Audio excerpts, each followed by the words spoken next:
Corpsewood Manor Murders, a story of Satanism, wild parties, and slaughter. Charles Scudder came from a wealthy family and worked as a professor at Chicago's Loyola University. A good job by his own definition.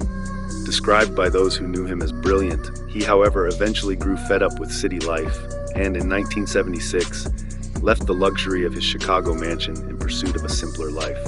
So the 50-year-old chose an isolated spot in the North Georgia woods to begin his new life.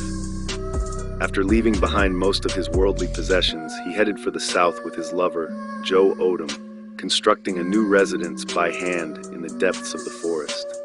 They called it Corpsewood Manor, named for the hauntingly bare autumn trees that dotted the area.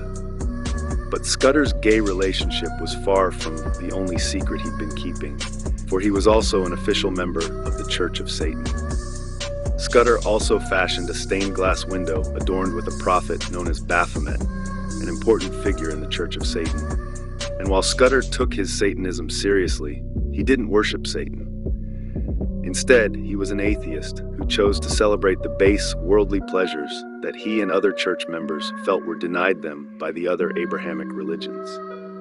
Scudder and Odom liked to invite guests over for wild sex parties in the Pink Room, or pleasure chamber, which was filled with mattresses, candles, whips, and chains. But while these acts were reportedly consensual, the Pink Room parties are the reason that on the night of December 12, 1982, Corpsewood Manor turned into a bloody murder scene. With Scudder and Odom encouraging all their guests to indulge their every whim in a haze of sex and drugs, things were bound to implode. Among the locals that Scudder and Odom befriended were 17-year-old Kenneth Avery Brock and 30-year-old Samuel Tony West. Brock had gotten permission from Scudder and Odom to hunt on their property, and after befriending them on their estate, they came to believe that Scudder and Odom were much wealthier than they actually were.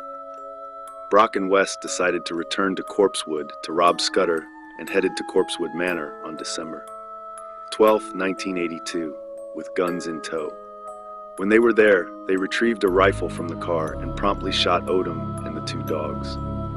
Then, Brock and West did all they could to force Scudder to give up whatever money he had. What Brock and West hadn't realized was that there were no riches at the house of any kind. And when they did eventually accept this fact, they shot Scudder 5 times in the head, took what little valuables were lying around, and fled the scene. Brock and West fled all the way to Mississippi, where they killed a man named Kirby Phelps as part of a robbery gone wrong on December 15th of that year.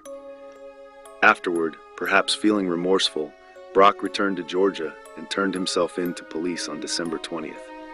West did the same in Chattanooga, Tennessee on the 25th. At the trial, West and Brock recounted the night's bloody events. They claimed that after binding and gagging Scudder in his pink room, the professor eerily said, "I asked for this," before being killed. Chillingly, the professor had a portrait of himself done months prior to the tragedy in which he is pictured gagged with bullets in his head.